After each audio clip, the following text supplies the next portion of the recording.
इसलिए इतनी उपज है कि अगर ये कह दिया जाए कि उनकी शायरी में चाँद की ठंडक, शबनम के आंसू, गुल की महक, चकोर का वालिहानापन, दरिया की रवानी, मौजों का जोश, कहकशा की रंगीनी, जमीन की चमक, सुबह का नूर, आफताब की तमाज़त, सब्जे की नरमी, हिरन की शोखी, ये सारी चीजें उनमें मौजूद है। मैं जनाब श्रीमान जी बिरजेश सिंह बलियावी से मैं निवेदन करता हूं कि वो तशरीफ लाएं और अपने कलाम से नवाजें। एक जोरदार तालियों से इनका इस्तकबाल किया जाए कि नजर नजर में प्यामो सलाम हो जाए, नजर नजर में प्यामो सलाम हो जाए, मेरा भी चाहने वालों में नाम हो जाए। बड़ी उम्मीदों से भेजा है शौक का नामा, कबूल काश हमारा सलाम हो जाए। एक जोरदार तालियों से इस्तकबाल कीजिए मेहमान शायर बिरजेश जी बलियावी।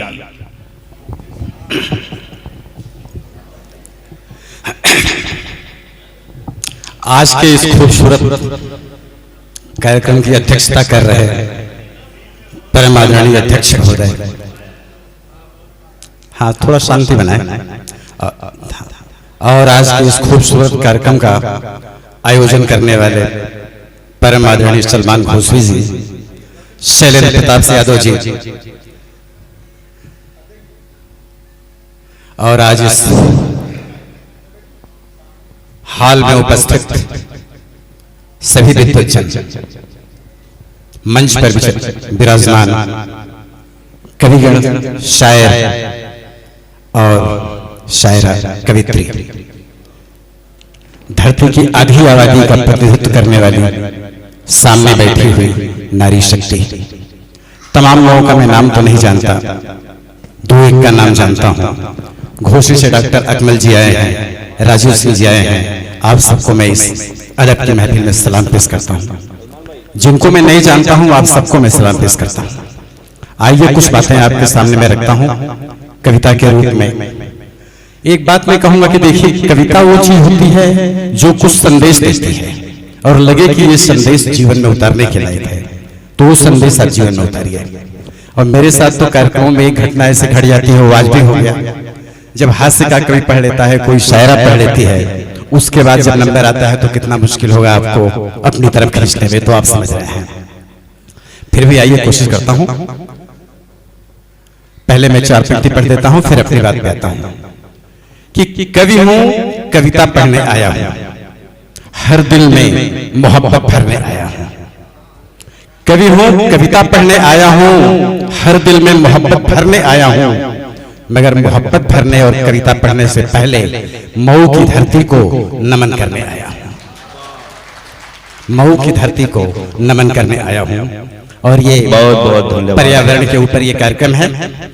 4 पंक्ति पर्यावरण के लिए आप गौर कीजिएगा कि प्राकृतिक वस्तुओं को बचाइए, प्राकृतिक वस्तुओं को बचाइए, धरती को सुंदर बनाइए। प्राकृतिक वस्तुओं को बचाइए, धरती को सुंदर बनाइए। अगर आप स्वस्थ रहना चाहते हैं तो कुछ पेड़ लगाइए, कुछ पेड़ लगाइए। कुछ लोग अपने परिवार को सजाते हैं, कुछ लोग समाज को सजाते हैं। शैलेंद्र जी आपके लिए है कि कुछ लोग अपने परिवार को सजाते हैं, कुछ लोग समाज को सजाते हैं। और हमेशा कद्र कीजिए उस इंसान की जो लोग पेड़ लगाकर पूरी धरती को सजाते हैं, जो पेड़ लगाकर पूरी धरती को सजाते हैं। बहुत अच्छे, बहुत खूब, वाह वाह वाह। पेड़ सुंदर, पेड़ जो है प्रकृति का वरदान है। ये तो इसके बारे में क्या कहा जा सकता है, बहुत कुछ कहा जा सकता है। आइए थोड़ी सी कविता की तरफ आपको ले चलते हैं। गौर कीजिएगा, मैंने पहले कहा था आपसे कि कविता कोई न कोई संदेश देती है। आदरणीय शैलेंद्र प्रताप जी और मुख्य विकास अधिकारी सबकी उपस्थिति है। मां शारदा से यही प्रार्थना है कि जो शब्द निकले वो साहित्य की परिधि में रहे। कहना जरूरी हो तो कहा जाए, लेकिन वो साहित्य की परिधि में रहे। गौर कीजिए मंच के लोग कि मन कुंठित न हो इसलिए बच्चों को प्यार दीजिए। मन कुंठित न हो इसलिए बच्चों को प्यार दीजिए। अभिन्न अंग मानकर उन्हें पूरा अधिकार दीजिए। कि मन कुंठित न, बैठ जाइए, कि मन कुंठित न हो इसलिए बच्चों को प्यार दीजिए। अभिन्न अंग मानकर उन्हें पूरा अधिकार दीजिए।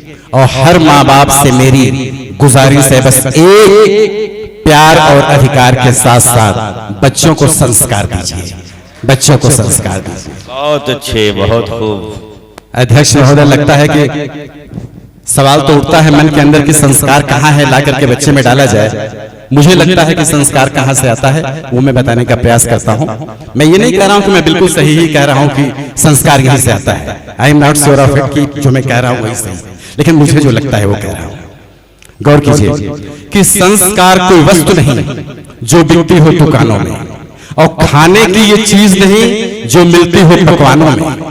कि संस्कार कोई वस्तु नहीं जो बिकती हो दुकानों में, और खाने की ये चीज नहीं जो मिलती हो पकवानों में। और जैसा होगा माता पिता का भोजन, चिंतन और चरित्र, वैसा विकसित हो जाएगा संस्कार संतानों में। वाह वाह वाह वाह, बहुत खूब। पत्नी को पता नहीं है हमारे यहाँ की सब्जी मैं कहाँ से ला रहा हूँ, वो तो मैं जानता हूँ। वैसा विकसित हो जाएगा संस्कार संतानों में। गौर कीजिए, चार पंक्ति और नारी शक्ति बैठी हुई है। जो मैं कह रहा हूं आपको ये ठीक से समझ में आएगा कि शादी होती है तो क्या होता है, हम आपके घर जाते हैं, आप मेरे घर आते हैं, यही होता है ना। हर आदमी बड़ी आसानी से कह देता है कि मेरे घर में बहुएं बिल्कुल बेटियों की तरह से रहती हैं। ये कहां तक सही है मैं भी जानता हूं, आप भी जानते हैं, और मंच पर जो है बड़े ही विद्वान लोग बैठे हैं, ये लोग भी जानते हैं। गौर कीजिए, यही सुनता हूं कि बहू अब बेटी की तरह सम्मान पाती है, और बेटी अगर कली है तो बहू फूल समझी जाती है। बहुत अच्छे, वाह वाह। यही सुनता हूं कि बहू अब बेटी की तरह सम्मान पाती है, बेटी अगर कली है तो बहू फूल समझी जाती है। दहेज कोई नहीं मांगता, सबको चाहिए सिर्फ सभ्य बहू, फिर भी गैस तभी लीक होती है खाना जब बहू बनाती है। समझ में नहीं आता है कि गैस तभी क्यों लीक हो जाती है, फिर भी समझ में नहीं आता कि गैस तभी क्यों लीक होती है खाना जब बहू बनाती है। और गौर कीजिए, आप बड़ी खूबसूरत महफिल बैठी है 4-35 महफिल के लिए कि आओ अब तो मिलजुल कर रहें, और कुछ कहे भी तो प्यार से कहें। आओ अब तो मिलजुल कर रहें, कुछ कहे भी तो प्यार से कहें, और नफरत अभी हटे तो अच्छा है, क्या पता कल हम रहे ना रहे, क्या पता कल हम। इस पर कोई विरोध नहीं है, कल क्या होगा इस पर कोई विरोध तो है ही नहीं है, इसलिए उस पर खेद की बात नहीं है। लेकिन हाँ, एक स्थिति आती है, तकलीफ होती है, लेकिन अब वो आती है तो क्या किया जाए। हमारे आपके किसी के सामने आ सकती है। 4 पंक्तियों में मेरी बात को समझने का प्रयास कीजिए कि मौत से कोई भी शिकवा शिकायत नहीं हमको, मौत से कोई भी शिकवा शिकायत नहीं हमको, अगर शिकवा शिकायत है तो बस इतनी है हमको कि मौत से कोई भी शिकवा शिकायत नहीं हमको, अगर शिकवा शिकायत है तो बस इतनी है हमको कि हमें अपने कंधों पर शमशान तक ले जाना पड़ा उनको, हमें अपने कंधों पर शमशान तक ले जाना पड़ा उनको, जिनके कंधों पे चढ़कर शमशान तक जाना था हमको, जिनके कंधों। लेकिन अब वो होता है तो क्या किया जाए, होगा। और आप लोग तो हमसे बढ़िया समाज को देखते हैं, मैं तो ऐसे बंद कमरे में लिख पढ़ लेता हूँ, आपको सुना देता हूँ। आप जरा गौर कीजिए, क्या समाज में कुछ ऐसा है क्या सर कि महफिलों में बैठना नहीं आता, नहीं आता, कि महफिलों में बैठना नहीं आता, कभी बैठ गए तो बोलना नहीं आता, कि महफिलों में बैठना नहीं आता, कभी बैठ गए तो बोलना नहीं आता, और समंदर की गहराई नापने चले हैं अब वो भी जिनको अभी तैरना नहीं आता। बहुत अच्छे, वाह वाह वाह वाह वाह वाह भाई, बहुत अच्छे, जिंदाबाद जिंदाबाद। समंदर की गहराई नापने चले हैं अब वो भी जिनको अभी तैरना नहीं आता। और गौर कीजिए, आप ध्यान देने की बात क्या है कि बड़ी मुश्किल भरी राहों को हंसकर पार करता है, जहां हो झूठ की महफिल वहां भी सत्य कहता है। बड़ी मुश्किल भरी राहों को हंसकर पार करता है, और जहां हो झूठ की महफिल वहां भी सत्य कहता है। नहीं कोई हरा पाया जहां में आज तक उसको, कि जो आशीष माँ का साथ ले घर से निकलता है। वाह वाह वाह, कि जो आशीष माँ का साथ ले घर से निकलता है। और गौर कीजिए, एक और चीज दिखाई देती है कि सुना देता हूं कि मेरा बेटा मेरा आदर नहीं किया है, हर बात में मेरा अनादर किया है। मेरा बेटा मेरा आदर नहीं किया है, हर बात में मेरा अनादर किया है, मगर उसने किया है मेरे साथ ठीक वही जो मैंने अपने पिताजी के साथ किया है, कि जो मैंने अपने पिताजी के साथ किया है। गौर कीजिए, आपके वचन कड़वे होंगे। प्रेम की भाषा में क्या लगता है, मोहब्बत से बोलने में लगता क्या? देखिए सलमान जी कितना मोहब्बत से बोल रहे हैं, कुछ लग थोड़ी रहा है कि वचन कड़वे होंगे तो मन आहत हो जाएगा, वचन कड़वे होंगे तो मन आहत हो जाएगा, और प्यार के दो बोल से ही सिर नत हो जाएगा। बहुत अच्छे, बहुत वचन कड़वे होंगे तो मन आहत हो जाएगा, और प्यार के दो बोल से ही सिर नत हो जाएगा। व्यंग के वचन कभी मत बोलिए साहब, नहीं तो फिर महाभारत हो जाएगा। व्यंग के वचन कभी मत बोलिए, नहीं तो फिर महाभारत हो जाएगा। और गौर कीजिए, आपको मैं भारत का एक छोटा सा इतिहास 4 पंक्तियों में कह देता हूं कि जिसकी अपनी अलग थी कहानी, गौर कीजिए जरा, कि जिसकी अपनी अलग थी कहानी और अग्नि में जिसके अलग थी रवानी, कि जिसकी अपनी अलग थी कहानी और अग्नि में जिसकी अलग थी रवानी, चलो नमन करें उस चिता को, चलो नमन करें उस चिता को जिसमें जली थी पद्मिनी रानी, जिसमें पद्मिनी रानी।